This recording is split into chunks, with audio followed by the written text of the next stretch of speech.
Welcome to Meet the Expert series by the Bridal Council. I'm Rachel Leonard, editorial director of the Bridal Council.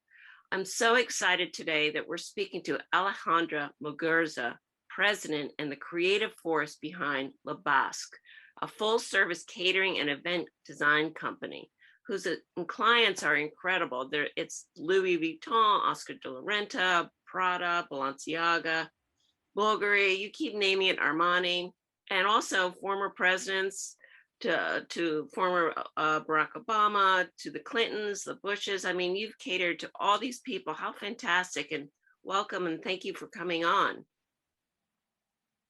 Thank you, Rachel. Nice to be here with you. Nice to be here with you as well. So tell us, a little bit about the background of you and your partner, how you got together, and why this makes it such a dynamic company. Well, we're talking 31 years ago, 32 years ago. I was working in a capacity of lawyer. I was working doing audits to the new companies from Spain that were being integrated in the European market. But my passion and my home, I was raised in a house that entertaining was the most important thing. And everything was done home, even the croissants. We had, I remember my father would be up with a cook at 6, 5, 4 o'clock in the morning doing handmade croissants. Everything was a festival, especially in the summer. And my mother paid a lot of attention to the table. While I was working in that company in London, I had to prepare for one of those foundations that wanted to get in Spain. I needed to prepare an event and hire a caterer. But then I started hiring at that moment, checking everybody in London, town and country caterers, Justin LeBlanc, the people who were big in London at the time. Right. And at that moment, I don't know, there was this strange gap in the 90s, in the 80s, in the late 80s, that everything looked for me a bit cookie cutter. And right. I also studied in Florence, history of art at l'Accademia Piazza Palottole. And then I don't know, everything seemed to be too cookie cutter. So I decided to do it myself, the event. I decided to do the food myself, to hire the waiters myself through an agency, and then to go ahead and do it in London. And that is how I met my partner, Ian, who happened to be at that moment in Town and Country Caterers, who I asked him for help. And then I invited him home one night for dinner. And then he tasted the food, the presentation, and I didn't know that he had an incredible background himself. So he was impressed, and he told me, why don't we do a catering company together in London? And then I realized and discovered that he had been at the service of the royal house, of the Prince bin Abdulaziz Al Saud, Lady James the Rothschild. I mean, everybody who's who, even Lord Mayor of London. He had he had the most impeccable resume at the moment in service history. Wow. So I went, okay, this is incredible. I need that part. And then I do the creative and the cuisine part. And then the first Gulf War started, and then London went to a complete halt. It went to a complete halt. Right. And I was invited in February of 91 to the wedding of a very prominent social figure in the Cuban exile in Miami, in Palm Beach. Uh-huh. My mother is a Cuban exile herself. Oh, okay. My father is Basque, but my mother is Cuban. But they left Cuba much before Castro. They were living abroad. My father is from the Basque country, and they married there, but they didn't live in Cuba. They lived in between Palm Beach and Mexico. So and then Spain, of course. When I was born, it was all Spain, where he was from, in the Basque country. Okay. So I went to that wedding. Everybody and their mother, you name it, was in that wedding of New York and Park Avenue and everything. And then it was correct, it was beautiful, but there was something missing. I thought there was some something out of the box, out of the common missing. Mm-hmm. That they did a beautiful wedding, but it could have been any other beautiful wedding. Right. And that then I went to Miami, checked the prices. This is 1991. Miami was super cheap then Mm-hmm. compared to London. Right.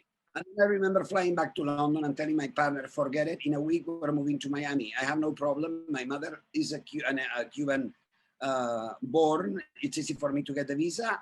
So let's form a company in Miami and move on. And then we saw Miami growing. We saw something happening there, that everything was changing. And I said, let's take advantage, go to Miami. Everything's very cheap. Now let's start there. Wow. And now it's like the hottest place ever. I mean, Yes. at the Yes. moment, my goodness. We grew with the city. The fun part of it is that we form part of that growing. It's fantastic. What a great, I mean, you got there just at the right time. Because Yeah. I remember the Renaissance going down there for photo shoots where it was like all ruins and then they rebuild up. Yeah. And it's incredible. Yeah, we So, did the first Basel party. I remember the very first Art Basel party was done by us at the design district. There was only one party that year. wow. In the year of Basel. And imagine now, there's like 300 parties every day. Wow, that's amazing. So tell people what, your aesthetic style would be, is, or. We pay too much attention to the aesthetics of food presentation, of buffets, I hate the word stations. It seems like you're going to I don't know, train station to make a line. You know what I'm saying? Right. So I don't call them stations. For me, that's banqueting. That is industrial. Okay, I prefer to call them the buffets. There's a buffet of this, a buffet of that, a buffet of the other, or other words, not a station. The way we present things are very integrated with the food, with the landscape, with the location. So aesthetics is to listen to where the things taking place, location, and the aesthetics of the bride and groom, and then directing them to what it should be their aesthetics if they would have known more. You know what I'm saying? Like in a process of learning and teaching, to take them to a level at which they're going to find themselves, their own reality exploding. You know what I'm saying? Exactly. In a sense that we want to make their psychology. We're almost like psychologists. We take the best of them out and try to express it after into what they're doing or they're presenting. The same things with brands. We analyze the brand and then we match perfect with the brand. And it's couture, as you said. It's couture, yes, because it changes from one to the other. It changes completely. Everything. Unless it's yeah.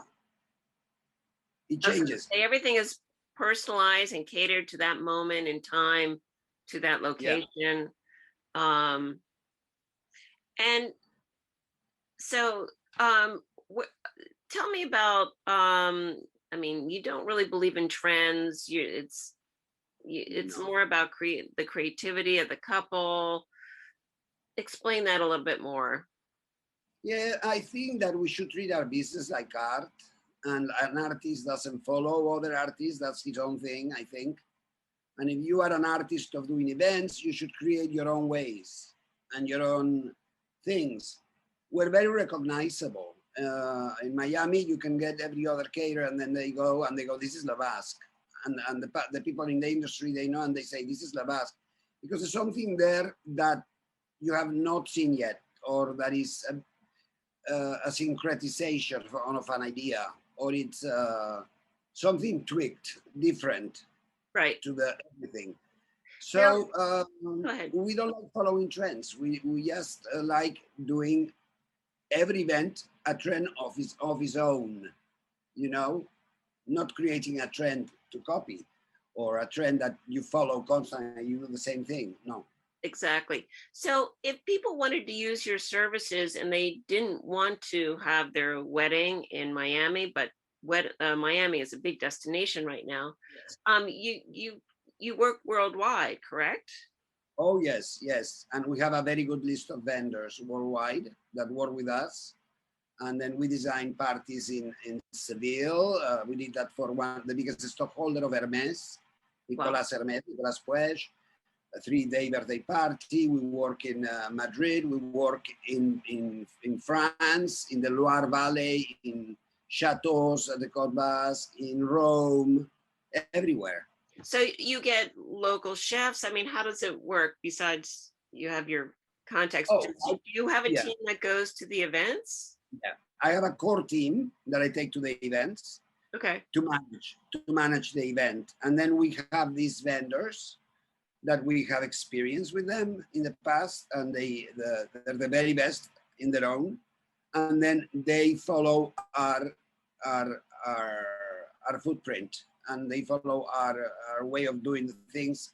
And then I have in every department one person from my team in Miami following, one person for service, one person, the main chef, or maybe 2 chefs from Miami directing their chefs. Right. But mainly the vendors I use are extremely good. He has to give the food that footprint that is different. Okay. That is us, or to give the florals that footprint that is more us. Exactly. And that makes perfect sense.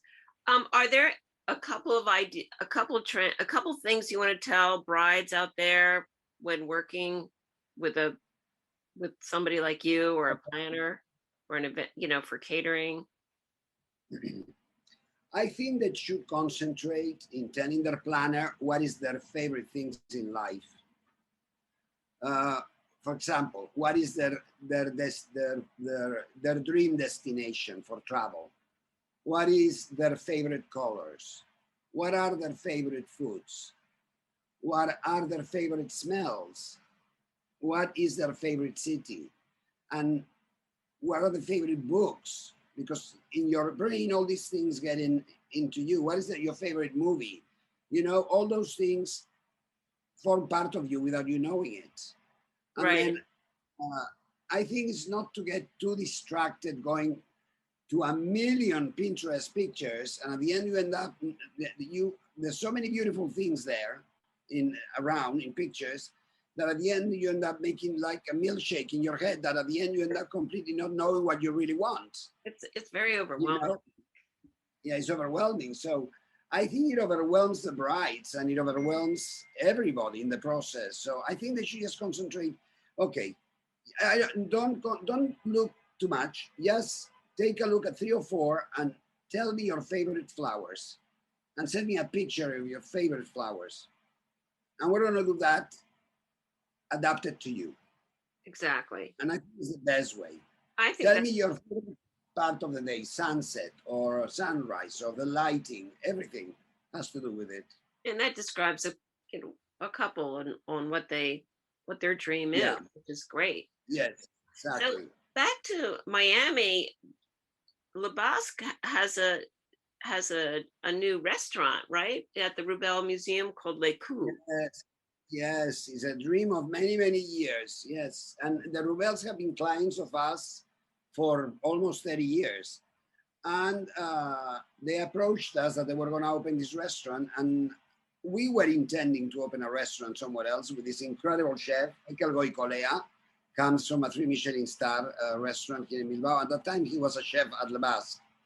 And then we said yes. And we associated with other partners, of course. We're partners with a very important group in Miami and, in the States. And we partnered with them, and we took care of the design. I designed the entire restaurant. I adapted the restaurant to what is a museum, so I didn't fight the museum. So when you eat at Leku, you're in a restaurant, but you're in a museum. Right. It's not something, because it's not like a museum cafeteria. It's a proper, nice, fine dining restaurant. I want to thank you so much for joining me today, and it was a pleasure to find out more about Le Basque, and I hope to come down to Miami and try Le Coup. Thank you so much for joining me today. Bye-bye. Thank you.